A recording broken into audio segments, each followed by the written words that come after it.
At the will reading, my parents burned the $9 million check my grandpa gave me. They thought they ruined me. I just smiled, because what they burned wasn't what they thought.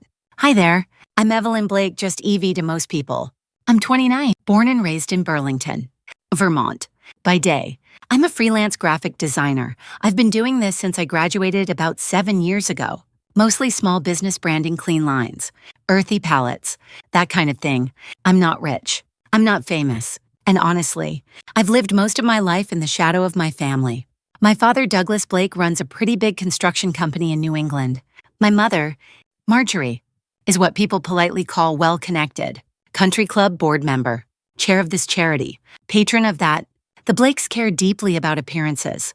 Let's just say they never quite knew what to do with their artsy, bookish daughter who refused to marry a suitable man and still rented a loft downtown. The family's golden child was always my older brother, Bradley, captain of the lacrosse team. MBA, works in the company. You get the idea. And then there was me, quiet, stubborn, always coloring outside the lines. The one person who never judged me. My grandfather, Walter Blake, old school businessman, sharp mind, sharp suits, sharper sense of humor. He made his money the hard way, long before the company got big, and for as long as I can remember. He used to tell me, Evie girl, don't let them box you in. You're worth more than they think. So when Grandpa passed last winter peacefully, in his study, at 84 I was heartbroken, not because of inheritance, just because he saw me. I didn't expect much from the will. I wasn't close with the rest of the family.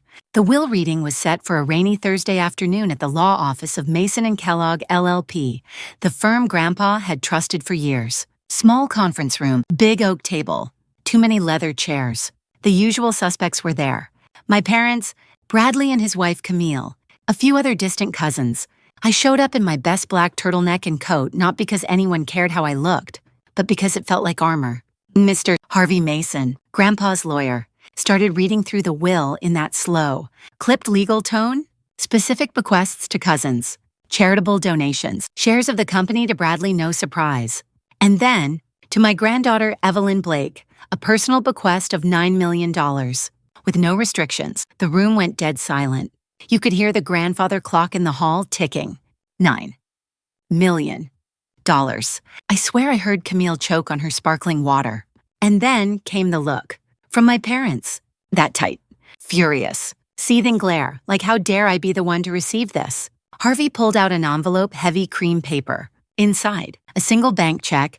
Per Mr. Blake's instructions, Harvey said, handing it to me. I held it carefully, fingers trembling just a little. Then without missing a beat, my father stood. Absolutely not. He barked, my mother's voice icy. This is a disgrace. She'll squander it. Walter wasn't in his right mind. Harvey calmly replied, the will is fully legal. The bequest is personal and unrestricted. Evelyn can deposit it today if she wishes. That's when it happened. My father lunged forward, snatched the check from my hands, and before anyone could react, he pulled out his metal lighter. The kind he's carried since college. Flick. Flame. If you think we'll let this happen. He lit the edge of the check and held it up as the paper blackened and curled. I watched. Frozen. My mother smirked. Camille gasped. Bradley looked uncomfortable but said nothing. Classic. A $9 million check, reduced to smoke and ash on the carpeted floor. The lawyer tried to intervene, but it was too late. My parents stood there triumphant as if they'd erased my fortune with one act of petty cruelty. I looked at the smoldering remains, and then I smiled, because what they'd burned wasn't what they thought. I smiled, not a big grin, not a gloating smirk, just a small, knowing curve of my lips, the kind of smile that says, you really think you've won, don't you? Across the table, my mother's eyes narrowed. I could tell the look unsettled her, just a bit. But of course, she recovered quickly, smoothing her pearl necklace with deliberate fingers. My father, however, was still riding high on adrenaline. He puffed out his chest, voice loud enough for everyone in the room. Let that be a lesson. No spoiled little artist is going to run off with Blake money. I stayed seated, calm. I reached for my phone not to record, though a part of me almost wished I had. I texted one person, Mr. Mason, please call me later, privately. He caught my glance and gave the faintest of nods. The rest of the reading dragged on, though I barely heard it. The cousins looked anywhere but at me. Camille seemed positively green. My brother looked like he wanted to vanish under the table, and then it was over. Outside, the rain had turned to mist. I stepped into the damp afternoon air, pulled my coat tighter, and exhaled. My heart was beating fast not from fear, but from quiet anticipation. You see, Grandpa knew my parents. He knew exactly what kind of people they were. That check, it wasn't the real inheritance. It was bait. And if there was one thing Grandpa loved, it was a good game of chess. Later that evening, in my tiny apartment downtown bare brick walls, secondhand velvet couch, I brewed a cup of tea and waited. Just after 7 p.m. My phone buzzed. Mr. Mason, Miss Blake, he said warmly. I suspected you might call. I had a feeling you knew this would happen.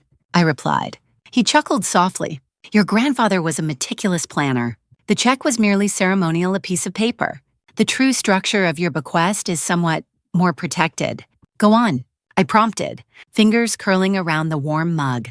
Mr. Blake established a trust in your name, Evelyn, several years ago.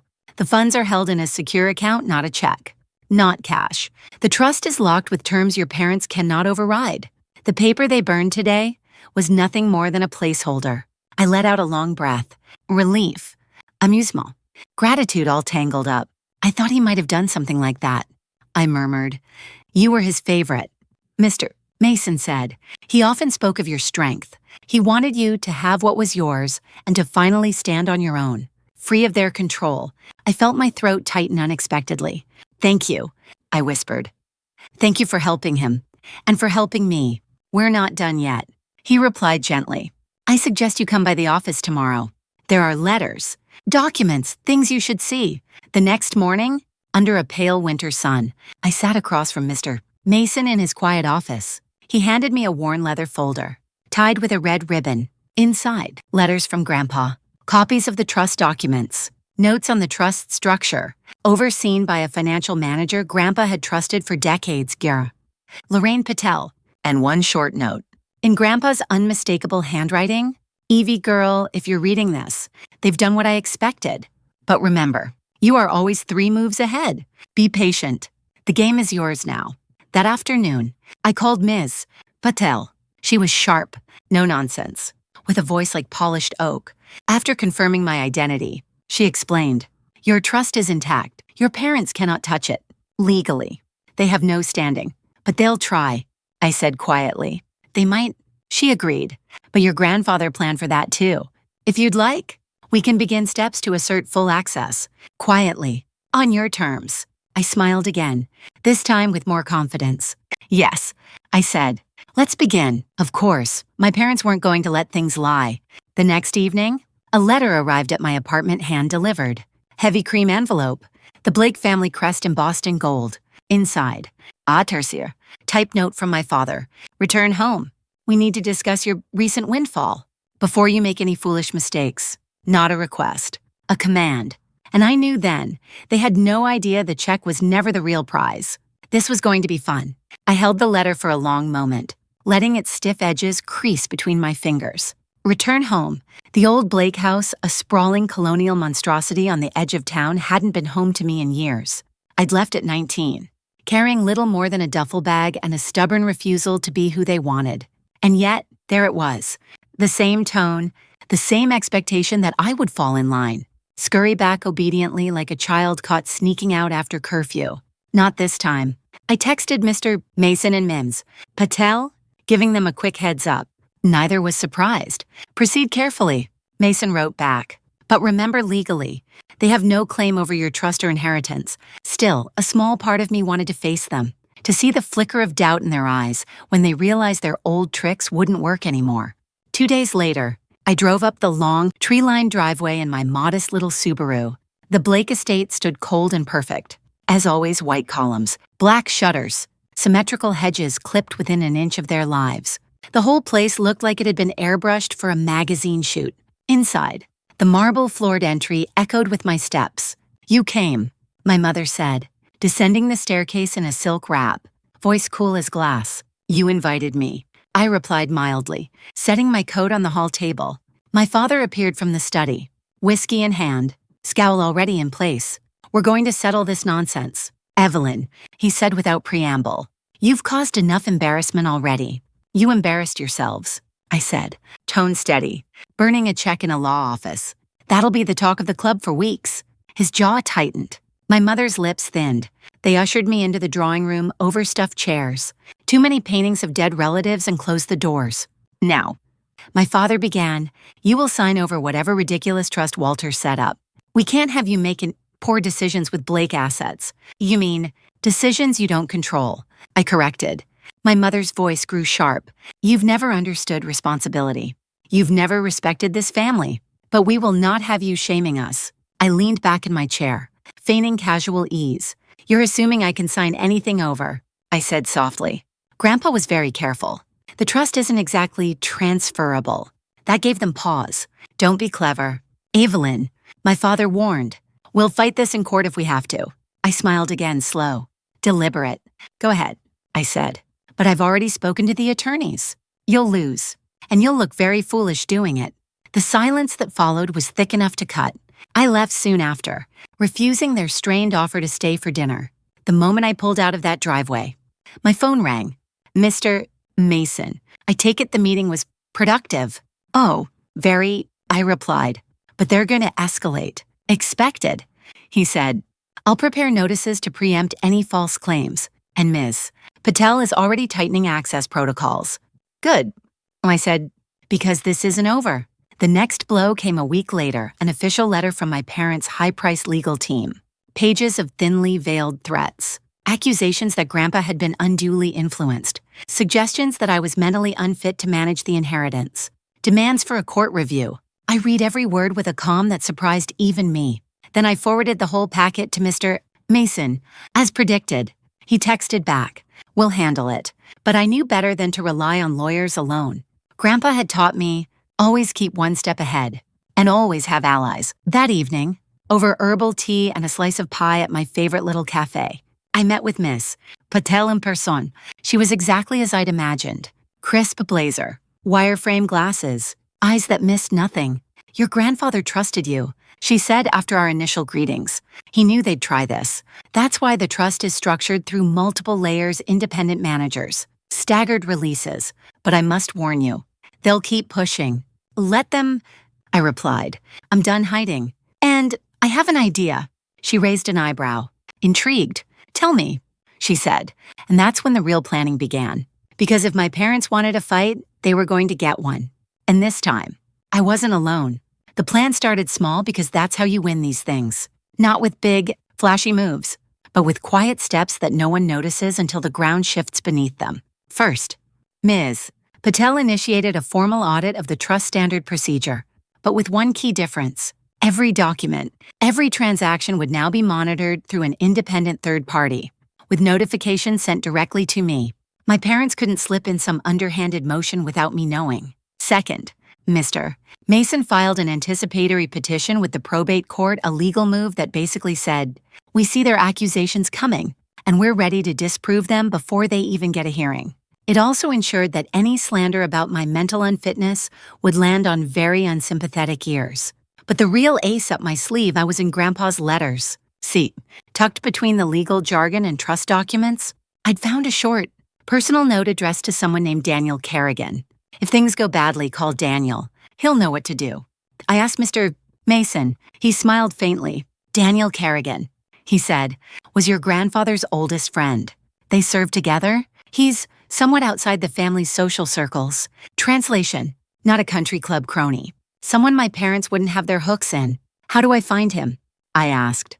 I'll make the introduction, Mason replied. He's been expecting your call. A few days later, I met Daniel Kerrigan in a small, wood-paneled law library uptown. He was in his 70s, broad-shouldered, white hair, still sharp as a tack. Evie, he greeted warmly. You're just like your grandfather said, smart and stubborn. They're coming after me. I said simply, of course they are, he replied. But Walter planned for that. Come, there's more you need to see. He opened an old leather portfolio, pulling out a thick sheaf of papers, partnership agreements, share certificates, and a set of signed letters of intent.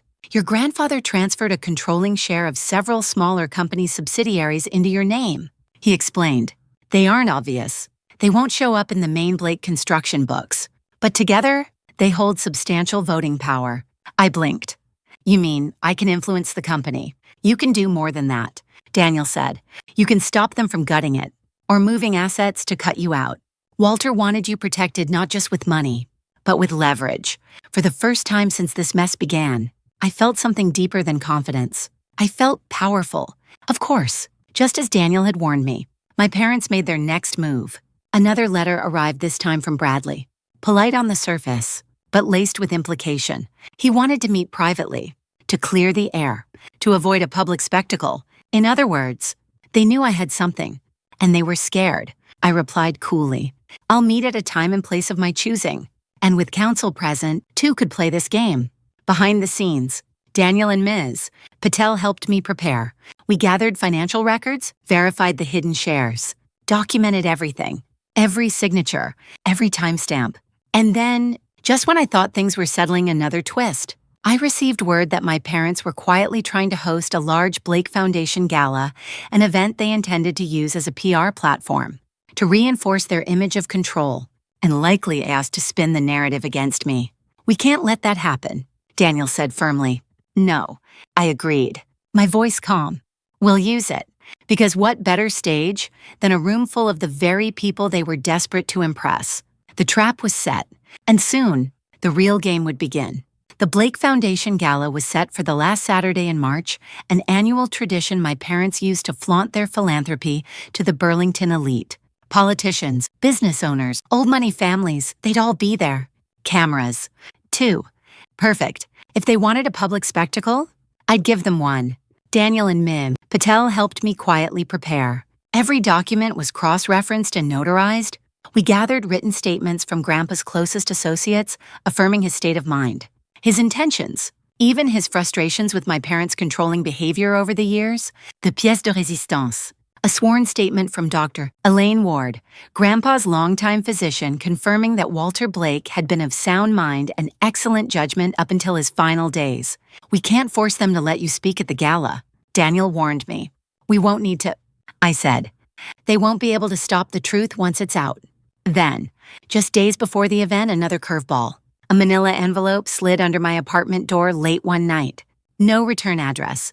Inside, copies of my medical records, selectively edited, heavily highlighted, and accompanied by an unsigned note. You are unwell. You need help. Stop this before it ruins you. It was a clumsy attempt, a smear campaign in the making. My heart pounded for a moment, but then steadied. I took photos of everything and forwarded them straight to Mins, Patel and Mr. Mason. Desperate, Mason wrote, "They're panicking, which means they know they're losing." I replied. The night of the gala arrived. Crisp and cold, I wore a sleek black dress, not designer, but elegantly simple in a soft cashmere wrap. Subtle armor. The event was held at the Lakeview Grand Hotel. All crystal chandeliers and gilded mirrors. I slipped in quietly. Daniel at my side. Miss Patel was already there, mingling discreetly. Inside, the ballroom buzzed with champagne and polite laughter. I spotted my parents near the front. Holding court, Bradley stood stiffly beside them. Their smiles were fixed, but their eyes darted, searching, watching for me. I let them see me, and I watched their faces falter when the speeches began. My father took the stage first, booming about the family legacy, the spirit of giving, the importance of responsibility. I almost laughed. Then my mother spoke gracefully veiled insinuations about honoring those who truly understand the value of hard work and protecting family traditions from misguided influences. Every line aimed at me, and when the applause faded, I rose, calm, steady. "You're not on the program," my father hissed as I approached the small stage. "You won't stop me," I replied softly. Before they could act, Daniel stepped forward, documents in hand. He presented them to the event coordinator and several key guests. "These are statements regarding Mr. Walter Blake's estate," Daniel said clearly. "Given the public nature of certain accusations, it's only fair the truth be known." A ripple ran through the room. The coordinator, a shrewd woman with no love for scandal, gave a small nod. And I spoke. "My grandfather trusted me," I began. "He trusted me enough to ensure that my inheritance would be safe from anyone who sought to take it." Soft gasps, murmurs. Cameras turning my way. "Some here tonight have tried to suggest otherwise." I continued, gaze steady on my parents. "But I have here sworn statements, legal documents, and evidence confirming my grandfather's clear intent. The trust is secure. The shares he placed in my name remain in my name. The room stilled. And for those who've questioned my fitness, let me say this. The only instability I've witnessed has come from those who fear losing their grip on power. Silence. Electric. And then a ripple of polite, pointed applause. Enough to send a message. Enough to tilt the scales. My parents stood frozen white-knuckled, faces pale beneath the lights. They had lost control of the narrative. And for the first time in my life, I was the one holding the cards. The fallout from the gala was swift. By the next morning, word had spread faster than I could have imagined. The whispers weren't just confined to the Blake family's usual social circles anymore. Articles popped up on local news blogs. Heiress fights family over fortune. Public showdown at Blake Foundation Gala. The headlines weren't exactly flattering to my parents. I knew they'd be furious, and sure enough, by noon, my phone rang block number. I didn't need caller ID to guess. I let it go to voicemail. Evelyn. My father's voice grated, clipped and harsh. This circus ends now. You'll regret this. Come to the house alone. I deleted the message. Meanwhile, behind the scenes, things were moving quickly. Daniel and Ms. Patel confirmed that the public exposure had triggered legal inquiries into the Blake Foundation itself. Their misuse of charity funds is questionable. Ms. Patel told me during one of our calls, "This is bigger than you now." They know it. But I wasn't done yet. With Daniel's help, I filed motions in probate court to formally seal my grandfather's trust, locking it further beyond any future contest. The court date was set. Then came the best part. Daniel revealed another layer of Grandpa's planning, a clause stating that if any legal challenge to the trust was ruled frivolous or malicious, the challenger would forfeit any claim to future distributions from the family's core estate. In other words, if my parents lost in court, they'd lose everything they were banking on. The next encounter came not in court, but in the polished lobby of Mason and Kellogg LLP. My parents, clearly rattled, had shown up unannounced, dragging poor Bradley with them. Mr. Mason, unflappable as ever, offered them a conference room. "Would you like to join us?" he asked me. "Gladly," I replied. Inside the room, the tension was a living thing. My mother's eyes glittered cold. My father's face was set, jaw clenched. "This has gone far enough," he snapped. "You'll ruin this family." "No," I said evenly. "You did that the moment you burned that check. It was a symbol." My mother interjected. "You forced our hand. No one forced you to commit fraud." Mr. Mason said mildly, sliding a copy of the forged medical records across the table. My parents flinched. "This evidence is ready to present in court." He continued, "And I remind you, Mr. Blake's estate clauses. Any failed challenge could result in permanent forfeiture." Bradley looked sick. His gaze flickered between me and our parents, perhaps realizing for the first time just how badly they'd misplayed their hand. "You leave us no choice," my father growled. "You had choices," I replied. "You chose wrong." And with that, I stood. "See you in court." Outside the building, Daniel met me with a small, satisfied smile. "They're cornered now," he said. "They won't stop." I replied, "No." Daniel agreed. "But after this, they won't have the means." The final showdown was set, and I was ready. Court day arrived on a bright, cold Monday morning. Crisp blue skies, the kind of morning Grandpa would have called a good day for settling scores. I wore the same simple black dress I'd worn to the gala, paired with a gray wool coat. No flashy designer labels, just clean lines, sharp edges. A statement in itself. Daniel and Mims. Patel flanked me as we walked into the courthouse. Mr. Mason was already there, briefcase in hand, calm as ever. Across the polished marble hall, my parents stood with their legal team, a row of sleek, high-priced attorneys in tailored suits. My father's face was stone. My mother's lips were pressed so tight they looked bloodless. Bradley wasn't there. I wondered if he'd finally decided he wanted no part of this mess. The hearing began in a modest courtroom, high ceilings, pale wood paneling, the Vermont state seal gleaming behind the judge's bench. Judge Catherine Merriweather, known for her no-nonsense demeanor, presided. I couldn't have asked for a better draw. The arguments started predictably. My parents' team pushed their tired narrative. Undue influence. Questions of my fitness. Insinuations about Grandpa's mental state. Then Mr. Mason rose steady, deliberate. He laid out our case with surgical precision. Sworn statements from Dr. Ward, verifications from financial auditors, copies of my grandfather's letters, and Of course, the evidence of attempted coercion like those medical records slipped under my door. The judge's brow arched at that last bit. When it was my turn to speak, I stood calmly. Your Honor, I began. My grandfather saw me for who I am, not the version my parents tried to force me to be. He left me this inheritance because he trusted me to handle it and to protect myself. I met the judge's gaze steadily. My only goal here is to honor his wishes, to live my life freely and without fear. The courtroom was silent as Judge Merriweather reviewed the documents. And then, the ruling came swift and clear. The court finds no evidence of undue influence or incompetence on the part of the beneficiary, Ms. Evelyn Blake. Furthermore, the court recognizes the validity of the trust and its protective clauses. Any further frivolous challenges will trigger forfeiture clauses as outlined. Bang of the gavel. It was done. Across the aisle, my father's face blanched. My mother looked stricken.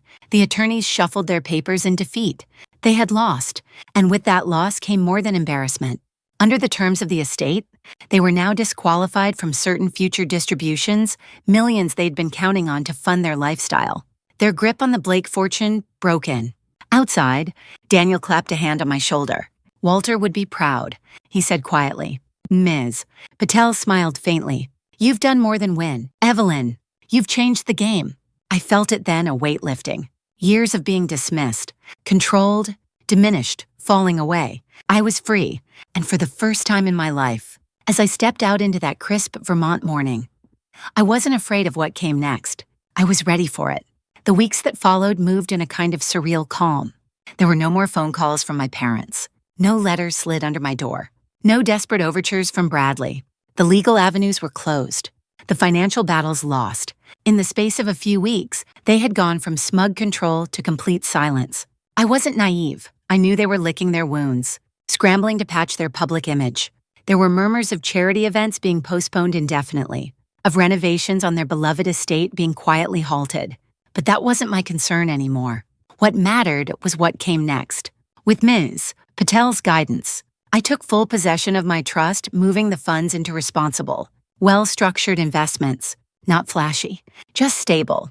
Grandpa had taught me well. I also finalized my voting stake in the subsidiary companies he'd left me, quietly joining their boards, meeting with other stakeholders. It was strange, at first, being taken seriously in those rooms.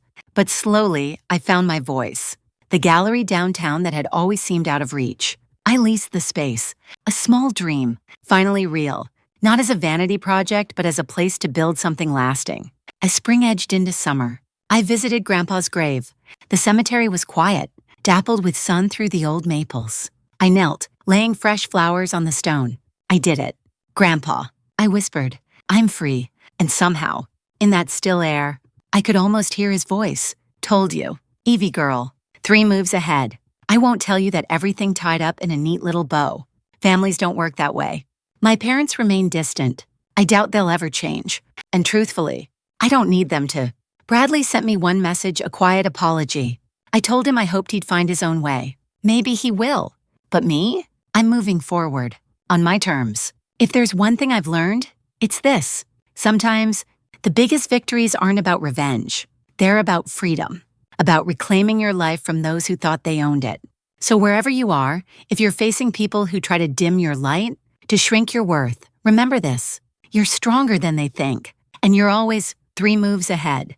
Thank you for listening, friends. Be kind to yourself, trust your strength, and when life hands you the unexpected smile, you just might be playing the winning game. Good night.